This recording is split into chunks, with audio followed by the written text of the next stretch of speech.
Hello and welcome to Prudent IAS, one stop solution for all the competitive exams. Past एक दो दिन से हम जो वीडियोस बना रहे हैं that is about newspaper discussion keeping answer writing in mind. हमने 16 जून का एक न्यूज़पेपर लिया, द हिंदू. सबसे पहले हमने उसका एक एडिटोरियल एनालिसिस करा कि किस तरह से एक एडिटोरियल से ही हमें एक रेडीमेड आंसर मिल गया. उसके बाद हमने एक स्कीम पे डिस्कशन करा. Today's topic will be more from IR perspective. उसके साथ साथ हम थोड़ी मैपिंग भी देखेंगे. Let's quickly jump to the topic. India will continue efforts to strengthen ties with Cyprus. This is a sentence by quote by prime minister. सभी को पता है कि प्राइम मिनिस्टर इस टाइम साइप्रस गए हुए हैं. Prime minister is suppose to attend the G7 summit in Canada. अब यहां पे कुछ बातें आपको जो अलग से याद करनी है, मैं वो भी वैल्यू एडिशन देती जा रही हूं. इसी तरह से जब भी आप कोई आईआर का टॉपिक पढ़ेंगे आपको ये चीजें तो करनी ही करनी है. ये साइप्रस जा रहे हैं तो इनका क्या मकसद रह रहा है, क्यों एकदम ऑल ऑफ अ सडन चले गए. G7 के लिए कनाडा जाना था, बीच में ये साइप्रस में रुक गए. G7 के बारे में हमें क्या पता होना चाहिए कि India is not a member. सबसे इंपॉर्टेंट बात, G7 में कौन कौन से मेंबर्स हैं आप हमें कमेंट सेक्शन में बताइएगा. तो ये विजिट, अब प्राइम मिनिस्टर है, ठीक है, ऐसे ही थोड़ी चले जाएंगे घूमने का मन करिए, नहीं. It is very very significant for India's international relations. इसी के बारे में हम आज जानेंगे. इसके पहले कौन कौन से प्राइम मिनिस्टर्स गए हैं. इंदिरा गांधी, देन अटल बिहारी वाजपेयी, और कम से कम 20 साल के गैप के बाद अब मोदी गए हैं. तो एनीवेज इतना डेकेड लॉन्ग जो ये गैप हुआ है वो भी बढ़ा देता है इस चीज़ की सिग्निफिकेंस को कि साइप्रस क्यों गए हैं इस टाइम पे. अब पहले हम ये न्यूज़ देखते हैं कि इससे हम कुछ इंपॉर्टेंट चीज़ निकाल सकते हैं या नहीं. Both nations to hold delegation level talks today. Modi says visit will add significant moment to bilateral. अब देखिए ये न्यूज़ ना 16 जून को बहुत ही इनिशियल डेज में लिखी गई थी. अपकमिंग डेज में जब ये विजिट कंप्लीट हो जाएगी, मे भी कोई MOU साइन हो रहे हैं, कोई स्ट्रेटेजिक पार्टनरशिप, कुछ ऐसा निकल के आ रहा है आउटकम, उस पर तो हम ध्यान दे सकते हैं. बट इनिशियली जो इतना सारा यहाँ पे लिखा है हमारे UPSC पॉइंट ऑफ व्यू से काफ़ी नहीं. आपको पढ़ना है पढ़ लीजिए, but better not to waste time. पहले 2-3 पैरा से आप देख लीजिए कुछ मिल रहा है. क्या क्या है. Greeted by Cyprus president. अब जब भी कोई प्राइम मिनिस्टर कहीं जाते हैं उनको ग्रीट करने कौन आ रहा है, that also plays an important role. इससे पता चलता है क्या इंपॉर्टेंस है उस देश की, कि खुद भाई प्राइम मिनिस्टर जा रहे हैं. कभी कभी डिग्नेटरीज को भेज दिया जाता है, फॉरेन सेक्रेटरी को, तो खुद प्रेसिडेंट आए थे. फिर प्राइम मिनिस्टर ने इंडियन कम्युनिटी, मतलब हमारा डायस्पोरा वहां पे भी है. उसके साथ साथ आइलैंड नेशन है. बस दैट्स इट, मेजरली इतना ही है. बाकी इसमें जो लिखा गया है सिग्निफिकेंट मोमेंटम ऐड कर देगा in the areas etcetera, not so significant for UPSC. सबसे पहले अब हम क्या जानेंगे साइप्रस के बारे में. Then we will move towards Cyprus versus Turkey, and then we'll link with India. तो साइप्रस जो देश है उस पे सबसे पहले ऑटोमन एम्पायर का राज था. ऑटोमन एम्पायर से ब्रिटिशर्स ने 1878 में से ले लिया, ठीक है. फिर 1960 में इसको इंडिपेंडेंस मिल गई. बेसिक हिस्ट्री इतनी काफी है इसके लिए. अब इंडिपेंडेंस मिलने के बाद मुश्किलें हल हो गई क्या? नहीं. जैसे इंडिया में नहीं हुई वैसे यहां भी हल नहीं हुई. यहां पे क्या था, 2 तरह के लोग रहते थे. एक तो ग्रीस, दूसरे तुर्क, दैट इज टर्की के लोग, टर्किश, ठीक है. इनमें हमेशा से एक रेशियल कॉन्फ्लिक्ट था. ये कॉन्फ्लिक्ट ऑफ कोर्स बढ़ता गया और टर्की ने बोला कि भाई मैं अपने जो टर्की के लोग हैं, टर्किश तुर्क हैं, उनको सपोर्ट करने के लिए आऊंगा. वो आए और उन्होंने क्या करा, एक इंटरनल डिवीजन हो गया साइप्रस का.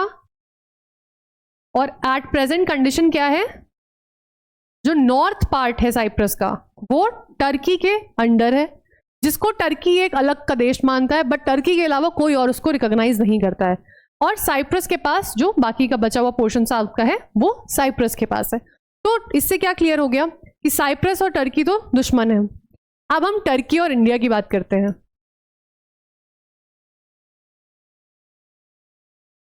अभी रिसेंट जो कॉन्फ्लिक्ट हुआ इंडिया पाकिस्तान का, उसमें हमने क्या देखा, टर्की ओपनली पाकिस्तान को सपोर्ट कर रहा था. तो स्टैंस इसका क्या था, बहुत ही क्लियर, सपोर्ट टू पाकिस्तान. अच्छा, ये खाली मुंह जबानी नहीं था कि बातें बातें कर दी, इन्होंने आर्म्स भी सप्लाई किए. Turkey is the second largest arm supplier to Pakistan, ठीक है. उसके बाद टर्की जो हमारा इंटरनल मैटर कश्मीर का है उस पर क्या बोलता है कि नहीं, ये इंटरनल मैटर नहीं है, उस पर भी इसका फेवर किसकी तरफ जाता है? हमेशा पाकिस्तान की तरफ। यहीं पे जो साइप्रस है, अगर हम साइप्रस इंडिया की बात करें तो ऑब्वियसली ये भी क्लियर हो गया कि इंडिया और टर्की के भी रिलेशंस हाल फिलहाल में तो अच्छे नहीं हैं। अब साइप्रस और इंडिया की बात करें तो साइप्रस कश्मीर पे हमेशा कहता है it is an internal dispute. Kashmir पे स्ट्रॉन्ग सपोर्ट देता है इंडिया को। ऑफ कोर्स इंडिया का भी देन एक फर्ज बन जाता है, और वैसे भी India support Cyprus for its independence. Secondly, Cyprus सिर्फ एक आइलैंड नेशन ही नहीं है, वो यूरोपियन यूनियन का पार्ट है। यूरोपियन यूनियन में 27 देश हैं, और 2026 यानी 2026 next year Cyprus is going to hold the presidency of European Union. बहुत ही इंपॉर्टेंट हो जाता है इंडिया के लिए, क्योंकि बहुत सारे decision that will go through Cyprus only. तो again very important strategically for India. Third, Cyprus कहाँ पे इंडिया को सपोर्ट कर रहा है? यूएनएससी में। यूएनएससी में इंडिया की डिमांड किसके लिए? Permanent seat, and Cyprus is supporting India. तो we can see that Cyprus is having really good relations with India, just बोलने में ही नहीं बल्कि ऑल मेजर प्लेटफॉर्म पे Cyprus is strongly supporting India. जहां पे हम टर्की को देखें तो टर्की और इंडिया के रिलेशन कुछ खास नहीं है, तो अब दुश्मन का दुश्मन वाला हाल हो जाता है ना। तो this is a very strong message to Turkey that we are supporting Cyprus. ये बेसिक सी बात हो गई इस इशू के बारे में अभी इनिशियल डेज में। आगे वाले दिनों में हम देखेंगे क्या क्या ऐसे एमओयूज साइन हो रहे हैं, क्या क्या डेवलपमेंट्स हो रहे हैं, that we will have to keep in check. अब let's quickly jump to the mapping portion. Mapping में सबसे पहले क्या चीज दिख रही है हमें? मेडिटेरेनियन सी। साइप्रस कहाँ पे है? मेडिटेरेनियन सी के बीच में है, ऑलमोस्ट ईस्टर्न साइड पे। This is Cyprus. साइप्रस की कैपिटल निकोसिया। अब आप लोकेशन देखिए इसकी, इसकी जो स्ट्रेटेजिक लोकेशन है ना, यही इसके लिए मुसीबत बन गई है। क्यों? ऊपर टर्की है, यहाँ पे सीरिया है, यहाँ इजराइल है, सारा कॉन्फ्लिक्ट प्रोन। ऐसे तो ये वेस्ट एशिया का पार्ट आता है, तो Cyprus is in the west Asian region, but इसके जो सिमिलैरिटीज है वो यूरोप से ज्यादा है।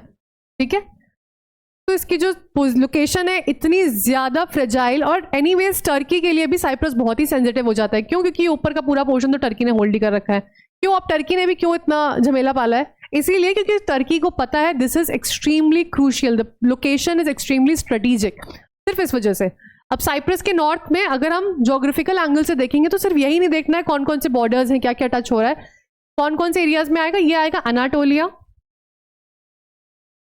ईस्ट साइड में आएगा लेवांत, एंड साउथ में द सिनाई पेनिनसुला, सिनाई। ठीक है, तो हमने दोनों एस्पेक्ट्स देखने हैं ज्योग्राफिकल के, और कौन कौन सी कंट्रीज हैं, क्यों इतना डिस्प्यूटेड है। इसके साथ ही साइप्रस मेडिटेरेनियन सी का थर्ड लार्जेस्ट आइलैंड है। तो अभी बहुत ज्यादा इतना डीप में मैपिंग समझने की जरूरत नहीं है, बेसिक सी चीजें हमें पढ़ लेनी है। इसका क्या क्या ज्योग्राफी है, क्या स्ट्रेटेजिक लोकेशन है, इस पे किस किसका ऑक्यूपेशन है। ठीक है, उसके अलावा बॉर्डर्स, बॉर्डरिंग कंट्री, बस that's majorly all from this news. इस पढ़ने में कितना टाइम लगेगा? अगर आप बीच का डिस्कशन भी हटा दें, मैक्सिमम 10 मिनट्स। मैपिंग अगर आप एक बार साइड में देख लेंगे, कोई भी टैब ओपन कर लीजिए, उस पर साइप्रस के बारे में पढ़ लीजिए, किसी भी वीडियो से पढ़ लीजिए, तो आपको मुश्किल से 5 से 10 मिनट लग जाएंगे। ठीक है, तो इन 15 to 20 minutes you will cover this complete news which is important for IR। अब IR में जो कंट्रीज के बारे में पूछा जाता है, ये ऑल ऑफ अ सडन नहीं कोई पूछ लेता है तुक्का मार के, नहीं। जो कंट्रीज न्यूज में है, जिनका सिग्निफिकेंस स्ट्रेटेजिक बढ़ रहा है, उन्हीं के बारे में क्वेश्चन आया जाता है। तो this holds really immense significance for the UPSC mains paper, and I hope now you have pretty much clear picture in mind कि ऐसे टॉपिक को किस तरह से कवर करना है। प्रीवियस वीडियोस में क्या था, हमें सारा मटेरियल एक न्यूज से ही मिल रहा था, बट जब कोई ऐसा क्वेश्चन आ जाता है, मैपिंग बेस्ड है, इंटरनेशनल रिलेशंस का क्वेश्चन है, तो हमें फोकस मैपिंग पे ज्यादा करना है, और जो रेलेवेंट डिटेल्स, कुछ उसकी हिस्ट्री रही है, कुछ कंटेक्स्ट रही है, उसके बारे में पढ़ना है। That's it for today, we will be back with another interesting video super soon. Thanks for watching.